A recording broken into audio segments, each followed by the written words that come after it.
नमस्कार, आप देख रहे हैं तहलका न्यूज़ 24 में मुकेश शेखावत। सबसे पहले सभी देशवासियों को 26 जनवरी गणतंत्र दिवस की बहुत बहुत हार्दिक शुभकामनाएं। आप सभी को पता है कि आज पूरे देश के अंदर सभी स्कूलों के अंदर 26 जनवरी बड़ी धूमधाम से मना रहे हैं। इसी प्रकार से मैं भी एक सूर्य स्कूल के अंदर पहुंचा हूं और स्कूल के पूरे टीचर स्टाफ मेरे साथ है। मैं इनसे मुलाकात कराऊंगा, उनसे जानेंगे इनके स्कूल में इन गणतंत्र दिवस कौन सा मनाया है। माँ भारती की जयकारे का नारा लगाएंगे। भारत माता की, भारत माता की। हमारे राष्ट्रीय गौरव के त्योहार इस गणतंत्र दिवस की इस शानदार समारोह में आज का मुख्य अतिथि पद शोभित कर रहे मेरे स्नेहिल भाई और जो सुबह 3:30 बजे पूरी पिलानी को जगा देते हैं, योगाचार्य आदरणीय राजकुमार जी, राजस्थान कुश्ती संघ के अध्यक्ष इस समारोह की अध्यक्षता कर रहे हैं मेरे बचपन के मित्र उमेश सिंह जी जाजड़िया साहब, ग्राम फिलौद से पधारे हुए आदरणीय बाल मुकुंद जी, श्रीमान शंभू सिंह जी, आदरणीय बहन मेरी बड़ी बहन जीजा सुमित्रा जी और मोतियों से महंगे अभिभावकगण, जिनकी वजह से इस विद्यालय में शिक्षा का गुणवत्तापूर्ण उच्च स्तर बना हुआ है, ऐसे मेरे विद्वान साथी अध्यापकों और आदरणीय अध्यापिकाओं, प्यारे बच्चों, गणतंत्र दिवस के इस समारोह में हम सब लोगों को किसी भी आयोजन में इस बात का एहसास होना चाहिए कि हम सब लोग ये सेलिब्रेशन करते क्यों हैं, क्यों मना रहे हैं हम इस उत्सव को। आज पूरे भारतवर्ष में कोई भी संस्था, कोई भी संस्थान ऐसा नहीं है जहां गणतंत्र दिवस का त्योहार नहीं मनाया जा रहा हो। ये इसीलिए मनाया जा रहा है कि स्वतंत्रता के बाद इस देश को किन कानून और संविधान के द्वारा चलाया जाए, वो नियम कायदे कानून बनकर लागू हुए थे, जिनको अनुशासनबद्ध होकर के हम इस देश के जागरूक नागरिक बनकर उनकी पालना करें, ताकि देश में अनुशासन बना रहे, समाज में अनुशासन बना रहे। इस कारण से हमें जो भी त्योहार मनाते हैं उनका हमारे जीवन में उपयोग करना चाहिए। और हम, क्योंकि आप विद्यार्थी लोग हो, आप लोग आगे जाकर के देश के नागरिक बनोगे, इसलिए आप सब लोगों को इस विद्यालय जीवन में इस बात को सीख लेना चाहिए कि देश में अनुशासनबद्ध रहने के लिए हमें गणतंत्र दिवस के रूप में जो संविधान मिला उसकी पालना करना आवश्यक है। आज एक सबसे अच्छा नाटक लगा जो विद्वान अध्यापिकाओं ने उन बच्चों को तैयार किया, बहुत सुंदर, जो सबसे बड़ी एक सामाजिक समस्या भी बनती जा रही है, सोशल मीडिया।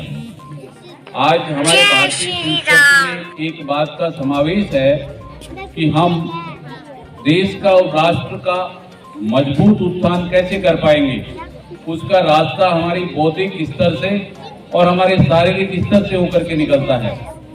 आज जो बच्चे EEN जिनकी एज में लगता है 13 से लेकर 19 तक, वो समय आपके अपने जीवन निर्माण की नींव है और उस नींव में सोशल मीडिया ने, हालांकि बहुत काम की चीज भी है, पर सकारात्मक रूप से बहुत कम लोग इसको काम में लेते हैं। इसकी नकारात्मकताएं ज्यादा हावी हैं हमारे बच्चों पर। तो मैं अभिभावक गणों से भी निवेदन करूंगा, जिनकी विशेष ड्यूटी है टीचर्स की, वो लोग भी इस बात का ध्यान रखें कि बच्चों का बौद्धिक स्तर ना गिरने पाए। यदि बौद्धिक स्तर बच्चों का नहीं बढ़ेगा, वो बौद्धिक रूप से सशक्त नहीं होंगे, तो इस देश के अच्छे नागरिक नहीं बन पाएंगे। हमारे ऋषि मुनियों ने इस बात के लिए कहा है कि सशक्त राष्ट्र वही होता है जिसकी युवा पीढ़ी बौद्धिक रूप से और शारीरिक रूप से सशक्त होती है।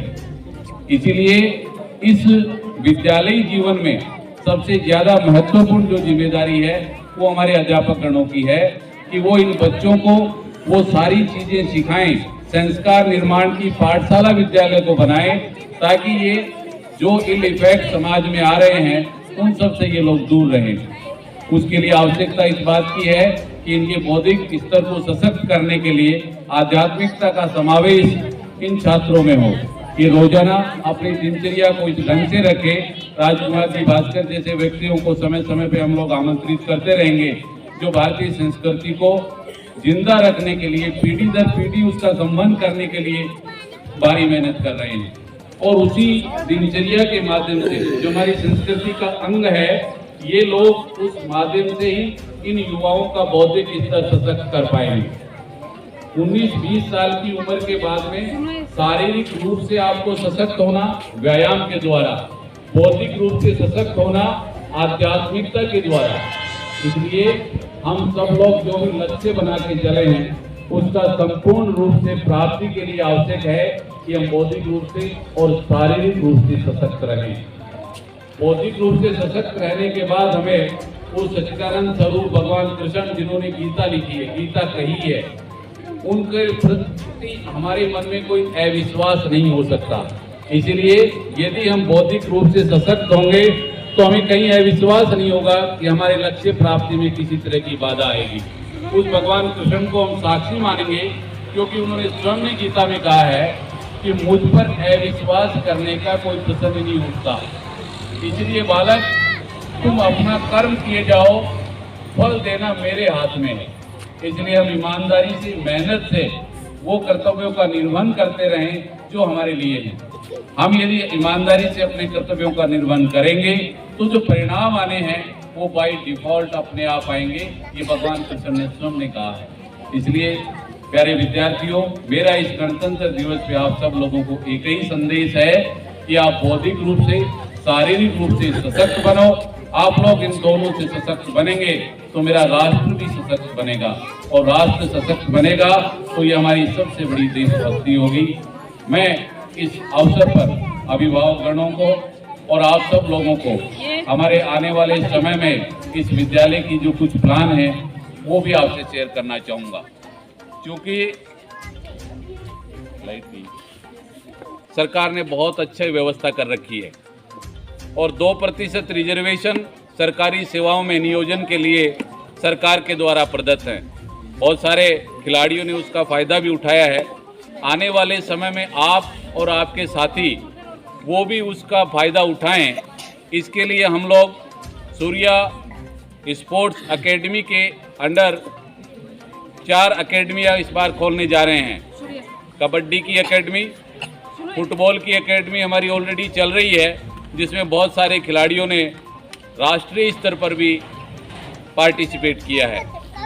तीसरा, राजस्थान कुश्ती संघ के अध्यक्ष बैठे हैं, इन्होंने शुभकामनाएं भी दे दी, इनका सहयोग भी हमारे साथ रहेगा। तो कुश्ती की एकेडमी भी हम सूर्या स्पोर्ट्स एकेडमी के अंडर में शुरू करने जा रहे हैं। आपका सहयोग हमारे साथ सदैव बना रहता है। और उसके अलावा एथलेटिक्स और ताइक्वांडो, ये 5 खेल की एकेडमी इस विद्यालय में हम सुचारू रूप से शुरू कर रहे हैं। उसके लिए छात्रावास की भी व्यवस्था है।